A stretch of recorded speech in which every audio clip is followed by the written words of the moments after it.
Salam alaikum wa Salam rahmatullahi wa alaikum. barakatuh. Désolée, je n'avais pas appuyé sur le direct, donc je parle toute seule depuis 5 minutes. Mais khair, Inch'Allah. Salam alaikum wa rahmatullahi wa barakatuh. Donc, je me permets de vous dire, d'abord, je suis ravie d'être avec vous aujourd'hui, ce soir, comme tous les vendredis à 18h, Inch'Allah. Nous parlons d'un sujet différent à chaque fois.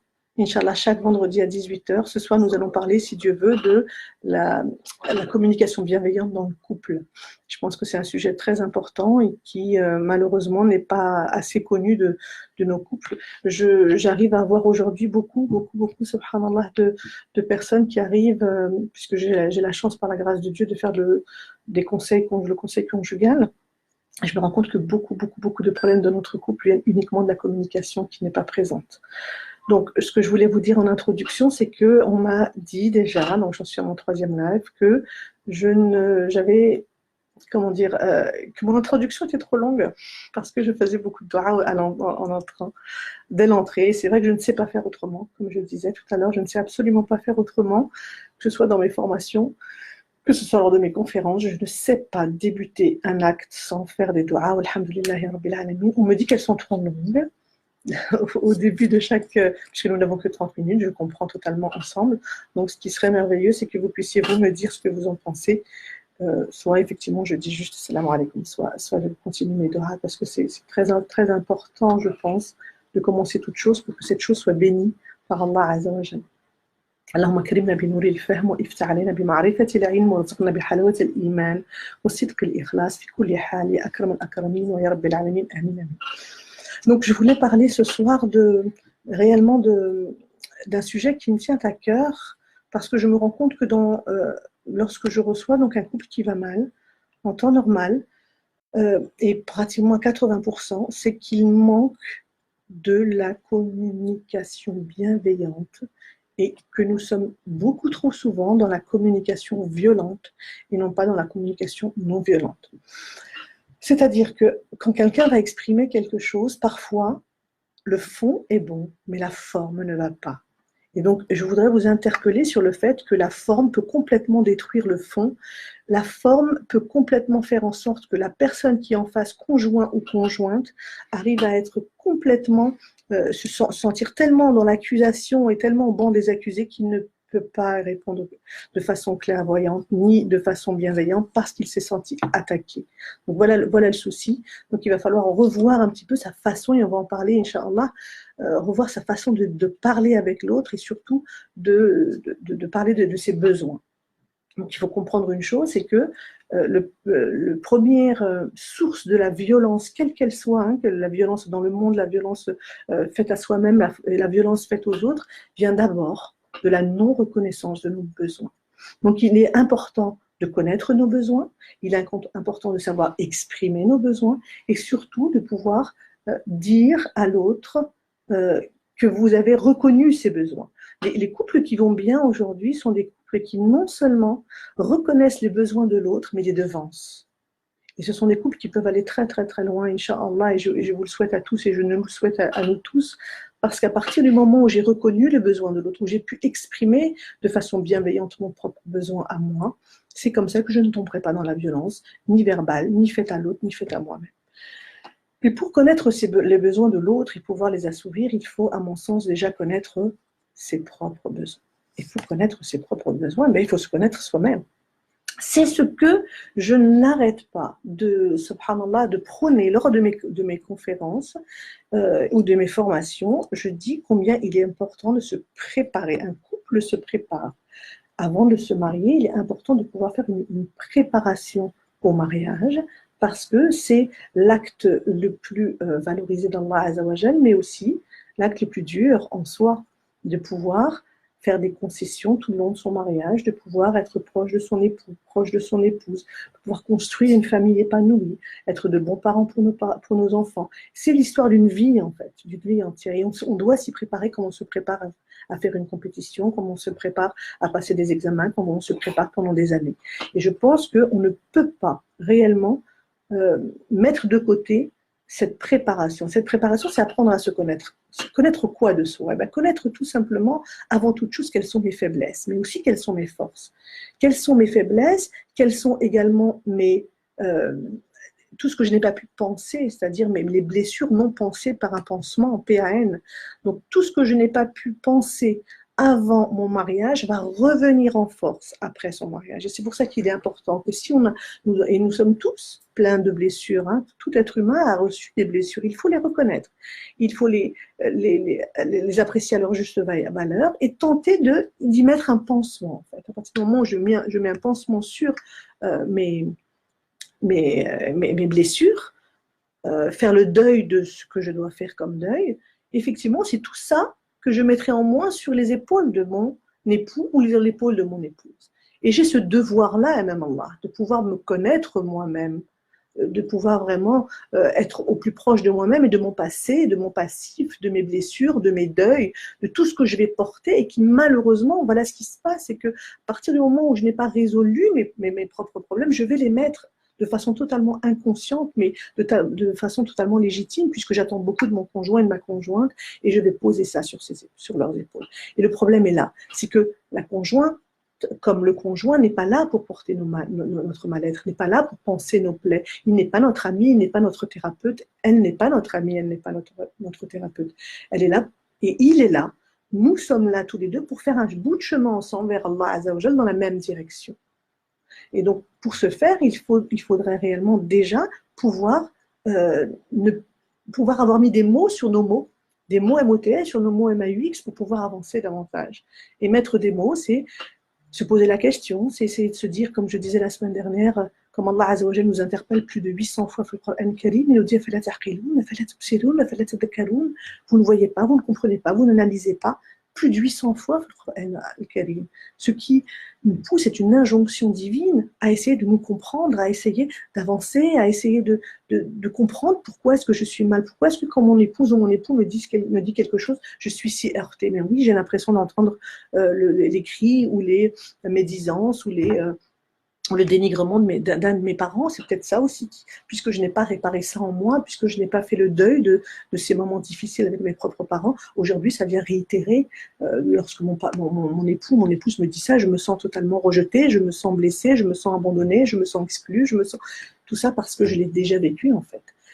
Ça sent le vécu, comme on dit, et donc du coup, je ne peux qu'être exacerbée, je ne peux que rendre à cette violence qui, à la base, n'en était pas une, mais que j'ai ressentie comme étant une violence parce que je l'ai vécue moi-même. Effectivement, c'est ce qui va nous aider à, malheureusement, pas nous aider à aller bien, en fait. Et parce que je n'ai pas mis de mots sur mes mots, voilà pourquoi aujourd'hui, la communication est violente vis-à-vis de mon époux ou de mon épouse. Donc, il est d'abord important, avant toute chose, de pouvoir se connaître et connaître ses faiblesses, ses blessures, ses deuils non faits, pour pouvoir, Inch'Allah, avancer et mieux comprendre ce que le conjoint ou la conjointe veut me dire. Peut-être qu'effectivement, il n'y a pas tant d'agressivité là-dedans, c'est moi qui le prends mal, alors qu'au départ, ce qu'elle voulait dire ou ce qu'il voulait dire était quelque chose de beaucoup plus serein à la base. Donc ça, c'est la première chose, je pense, avant toute chose, c'est vraiment arriver à se connaître, arriver à comprendre qui l'on est et pourquoi est-ce que telle ou telle chose me fait tant de mal. Donc ça, et le rattacher en règle générale, parce qu'il y a toujours une source dans notre enfance et dans notre adolescence, en tous les cas dans l'acte éducatif de nos parents, qui a pu ne pas être adéquat, certes. Et nous ne sommes absolument pas là pour accuser les parents, puisqu'ils ont fait ce qu'ils ont pu avec les moyens du bord, et ils pensaient que c'était une bonne chose. Et donc nous-mêmes, pour ne pas avoir à réitérer les mêmes choses, pour ne pas avoir à reproduire les mêmes choses avec nos propres enfants, il est important de mettre des mots dessus. Ça, c'est la première des choses. Ensuite, j'attends vos questions tout le long, donc permettez-vous de poser des questions. Ensuite, ce qui est important de savoir, c'est que lorsque je vais m'adresser à mon époux, ce qui est important de comprendre, c'est que il va falloir ne pas utiliser le tu. Le tu n'a pas été là, tu ne m'offres pas de cadeau, tu n'es jamais là, tu ne me réponds pas, le tu qui tue la communication. S'il vous plaît, ne dites pas tu, dites je. On ne peut absolument pas vous en vouloir de parler de vous. J'aurais aimé, j'aurais apprécié, j'aurais voulu que tu ne m'oublies pas le jour de mon anniversaire. J'aurais apprécié que tu m'apportes une rose. J'aurais apprécié que tu puisses me seconder avec notre enfant à tel ou tel moment. J'aurais vraiment, et j'aimerais qu'à partir de maintenant, tu puisses m'aider. Donc, déjà, la personne en face ne se sent pas au banc des accusés, puisqu'elle ne se sent pas attaquée. La personne à qui l'on dit tu tue, et surtout dans un acte de violence, il va tout de suite être réfractaire, se renfermer, et donc on va couper la communication. Plus de communication possible. Donc ce qui est important de comprendre, ce qui est important de savoir, c'est qu'il va falloir parler de soi, donc se poser et parler de soi. Maintenant, parler de soi, pas à n'importe quel moment. Il faut, à mon sens, et ça je pense que c'est le premier des devoirs en tant que dans le couple, c'est de développer son intelligence émotionnelle. L'intelligence émotionnelle, c'est pouvoir comprendre ce qui se passe dans la tête de la personne, quelle est l'émotion qu'il ressent à cet instant-là. Comme pouvoir comprendre quelle est l'émotion que j'ai, moi, en disant telle ou telle chose. L'intelligence émotionnelle, c'est pouvoir décrire, décrypter ce qui se passe en moi. Oui, là, j'ai une colère en moi, là, il y a quelque chose qui ne va pas, je le sens, je me pose, je prends le temps de l'analyser et je me dis, c'est peut-être pas le moment, effectivement, de lui dire ça parce que ça risque d'aller très, très loin.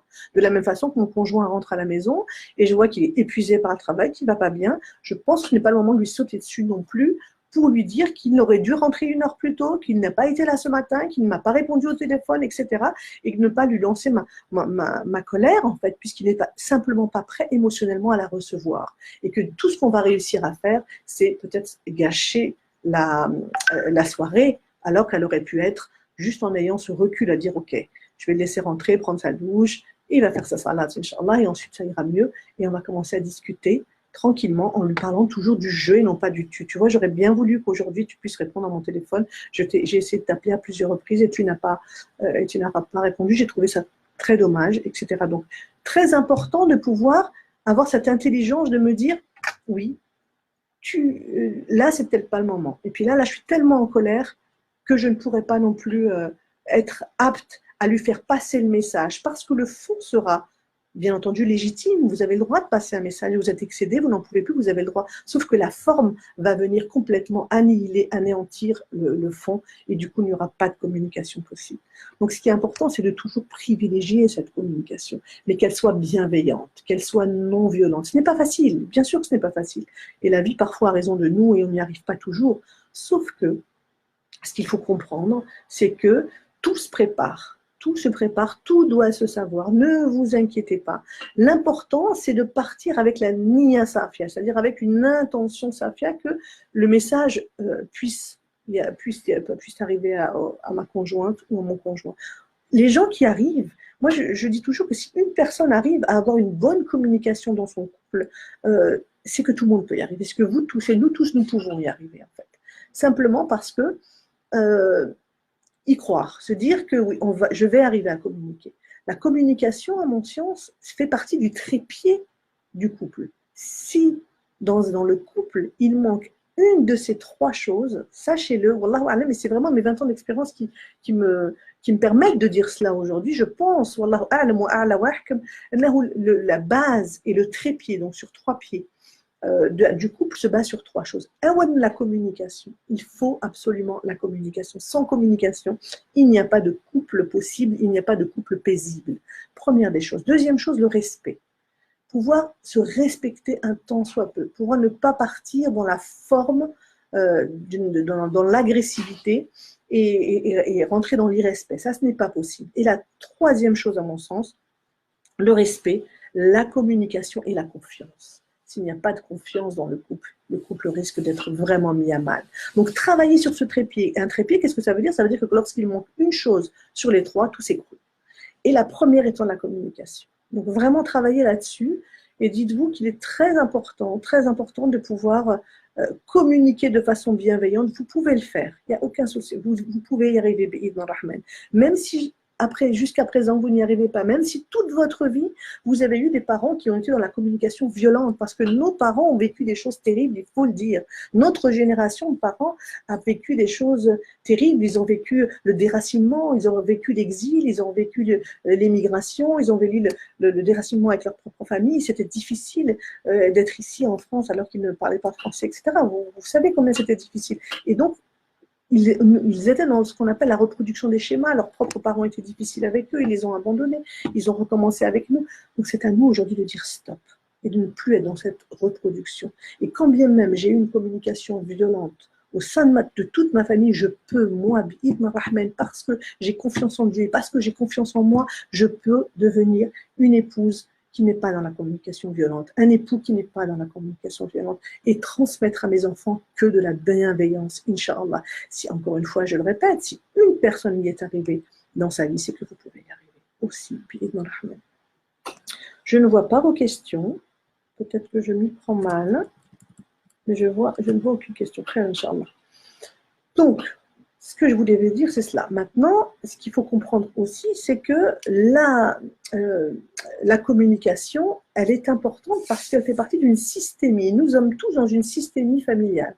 Qu'est-ce que cela veut dire? La systémie familiale, c'est que une communication avec un membre de la famille va impacter le reste de la famille.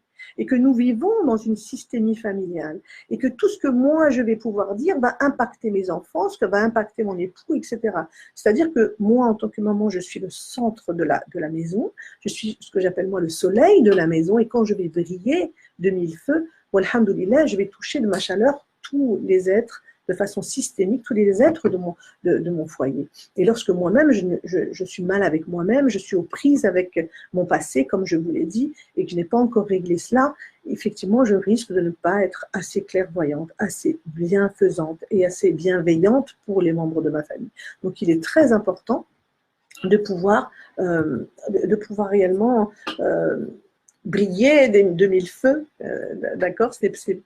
Effectivement, ça peut vous paraître difficile quand la vie a raison de nous, quand au niveau du travail c'est difficile, mais tout est possible. Wallah, et tout est possible en se posant, en se faisant du bien, en essayant réellement de trouver les mots pour exprimer nos besoins, parce que les besoins doivent être encore une fois dites, mais elles doivent être aussi, avant toute chose, reconnues et connues par nous-mêmes pour pouvoir ensuite les exprimer à notre conjoint ou notre conjointe.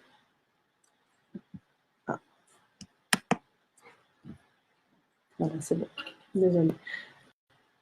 Donc vraiment, ce qui est important de comprendre encore une fois, c'est que tout est possible. Ne désespérez jamais de la miséricorde divine, ne l'oubliez jamais, jamais, jamais. Tout est possible. Bien entendu, je peux quand même faire une parenthèse parce que je ne parle pas là des gens qui malheureusement ne se remettent jamais en cause. Il y a parfois des mamans, mais souvent aussi des papas qui ne se remettent absolument pas en cause, qui ont raison sur tout, qui n'écoutent pas le besoin de la maman, ni c'est leurs propres besoins à eux, et qui peuvent être parfois dans une tyrannie en fait. Et ça, effectivement, du coup, la maman se sent coupable parce que le papa, lui, ne veut pas écouter, ne l'entend pas. Le souci, c'est que non, on ne peut pas faire avec des gens tyrans, malheureusement. C'est-à-dire que je ne suis pas là pour changer quiconque. Si la personne ne veut pas changer, ne veut pas devenir bienveillante, ce n'est pas moi. C'est pas moi qui vais pouvoir la changer. Et ça, il faut l'entendre, il faut le comprendre. Allah Azza wa Jalla lui-même nous le dit. Il nous dit Allah dit lui-même, mais je ne change pas un peuple tant qu'eux-mêmes ne se changent pas. C'est grandiose. Du haut de sa gloire et de sa magnificence, Allah Azza wa Jalla ne change pas. Donc ce n'est pas vous qui allez faire changer quelqu'un. Ça, il faut le comprendre. Je ne vais pas changer. Au bout de 15 ans, de 20 ans, je ne changerai personne, en fait. Si la personne ne veut pas changer, elle ne changera pas. Donc, je pense qu'il ne faut pas passer sa vie à se détruire énergétiquement, à se vider énergétiquement pour changer quelqu'un. Je n'y arriverai pas, malheureusement. Mais la meilleure des choses, c'est de changer soi-même. Si je ne peux pas changer les gens, j'essaie de changer moi-même. J'essaie d'être beaucoup plus bienveillante, beaucoup plus dans la non-violence. Et effectivement, au moins, walhamdulillahi rabbil alamin, je pourrais transmettre cela à mes enfants et ce n'est pas la moindre chose. Donc, c'est ce que je voulais vous dire. Donc, à partir du moment où vous-même, vous allez aller bien, quand je parle de systémie familiale, quand vous allez aller bien, automatiquement, vous allez, vous allez transmettre du bien autour de vous. Quand je vais être apaisée, quand je vais pouvoir gérer ma colère, vous allez donner le message que quand on est en colère, on peut gérer ça. Et gérer sa colère, qu'est-ce que c'est? C'est lorsque ça commence à monter, j'ai juste envie d'hurler sur mes enfants, j'ai juste envie d'hurler sur mon mari parce que je n'en peux plus, je sors. Je sors de cette pièce-là. Je vais boire de l'eau. Pourquoi? Parce que dans l'eau, il y a de l'oxygène. Je vais boire de l'eau, je vais me respirer, surtout la respiration. je dis toujours à mes patients de faire de la cohérence cardiaque. La cohérence cardiaque, c'est pouvoir respirer. Donc, vous tapez sur Internet, vous trouvez ce que c'est. Vous téléchargez une application sur votre portable et vous respirez 5 minutes le matin, 5 minutes le midi, 5 minutes le soir. Et déjà, pouvoir avoir développé au niveau de son cerveau une masse comment dire, y mettre le maximum d'oxygène, c'est déjà ce qui va nous prémunir de la colère. La colère va s'éteindre petit à petit grâce à l'eau également, grâce à la respiration, au changement de position. Ça a été prouvé scientifiquement récemment, alors que bien entendu, c'est notre cher prophète Ali sallallahu alayhi wa sallam qui nous l'a dit il n'y a pas moins de 1400 ans.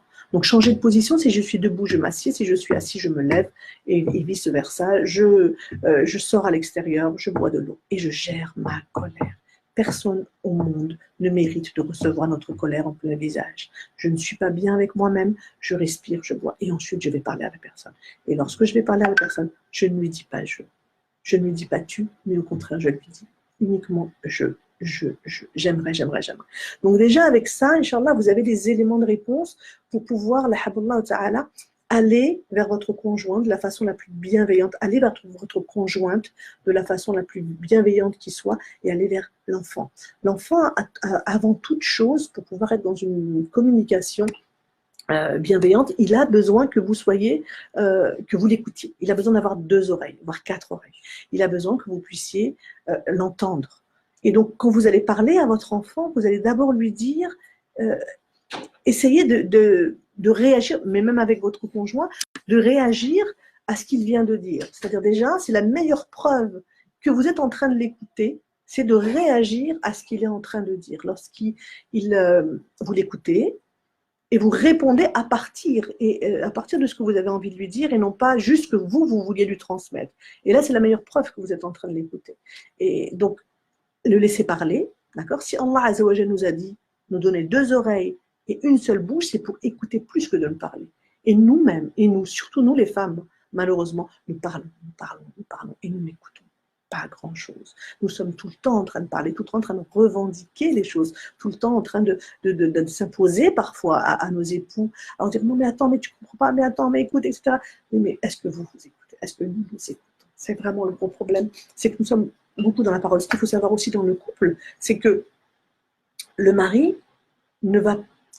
ça, c'est prouvé scientifiquement aussi. Là où un homme a besoin de 100 mots pour pouvoir exprimer quelque chose à son épouse, il a réellement, son cerveau a besoin de 100 mots. La femme, pour la même idée, pour la même chose à exprimer à son époux, a besoin de 1000 mots. Nous sommes des pipelettes, nous parlons. Mais il faut aussi comprendre, à ça, il faut ajouter que ce que ça veut dire, c'est que mon époux, lorsqu'il parle peu, c'est pas parce qu'il n'a pas envie de me parler, c'est parce que son cerveau est fait de cette façon-là. Son cerveau a été créé pour parler peu. Et donc, vous n'allez pas lui en vouloir non-stop, sans cesse, en disant oh, « mais toi, tu n'es jamais là, oh, mais toi, tu ne m'écoutes jamais, mais toi, tu ne parles jamais, tu es tout le temps enfermé à ne jamais rien me dire. » Et en fait, il n'a pas besoin pour s'exprimer d'autant de mots que nous. Donc, tous sommes des pipelettes. Ça aussi, il faut comprendre. Il faut comprendre que le cerveau de l'homme n'est pas le même que le cerveau de la femme. Et que nous avons 2 choses totalement et 2 besoins différents. C'est pour ça que c'est important de lui exprimer vos besoins, mais dans la bienveillance. Et vraiment dans la communication non violente. Vous pouvez y arriver. Vous pouvez y arriver. J'ai confiance en vous et je ne vois pas pourquoi vous n'y arriverez pas.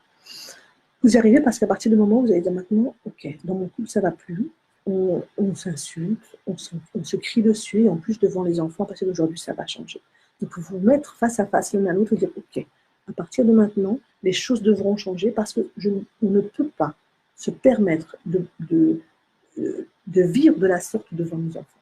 On ne peut pas se permettre d'être, alors que nous sommes le qudwa, nous sommes l'exemplarité même, de donner comme message à nos enfants que régler les choses se font dans la violence.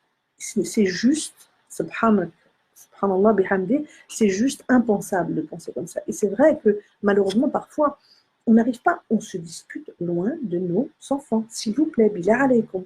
Et si, encore une fois, je le dis, il y a des couples qui ne se disputent jamais, c'est qu'encore une fois, vous pouvez y arriver. Je vous dis, je vous le dis en toute sincérité, là où vous n'y arriverez pas, c'est quand un des deux est dans une tyrannie absolue et ne veut rien entendre, ne veut rien savoir et ne se remet pas en question. Là, effectivement, ça va être compliqué. Ça va être difficile. Si ça fait 10 ans, 15 ans, ben, vous ne le changerez pas. Ça, c'est certain. C'est certain. Donc, une autre stratégie. Donc, vous devez vous protéger des paroles difficiles d'un époux difficile ou d'une épouse difficile, parce que, attendez, en consultation, je vois les deux côtés. Je vois autant l'épouse qui peut être parfois vraiment, vraiment dans la tyrannie, ou l'époux, donc ça peut être des deux côtés, et à ce moment-là, je n'ai plus qu'à m'en protéger, puisque je ne changerai pas la personne, il faut que je change moi-même de stratégie, sinon je tombe malade. Sinon, c'est le corps qui va tomber malade, d'accord? C'est important de comprendre que la maladie, c'est quand on a du mal à dire les choses, quand on ne peut plus s'exprimer, le corps va s'exprimer à sa place, à la place de ma bouche. Et donc, c'est important de comprendre que, effectivement, face à quelqu'un qui ne veut rien entendre, je risque de tomber malade. Réellement, je risque de tomber malade. Donc, ce qu'il faut avant, là je parle de l'extrême, bien entendu, à partir du moment où je sens que rien n'est entendu et rien n'est entendable, ce n'est pas audible par mon conjoint ou ma conjointe, à ce moment-là, je me protège, d'accord? Mais si effectivement on est dans la bienveillance ensemble, on veut avancer ensemble, on veut changer sa façon de faire, et c'est toujours la forme, rappelez-vous, qui ne va pas, ce n'est pratiquement jamais le fond. Le fond est bon, il veut exprimer quelque chose, elle veut exprimer quelque chose, et parfois la forme casse tout, en fait, et vraiment vient anéantir toute sorte le fond de ce qu'on avait envie de dire, et qui était pourtant très pertinent, n'a plus lieu d'être parce qu'il a complètement été omnibulé par la forme et la façon de dire les choses. Donc ne l'oubliez pas. N'oubliez pas effectivement que tout est possible. N'oubliez pas que Allah Azza wa Jalla nous dit encore une fois, ne désespérez pas.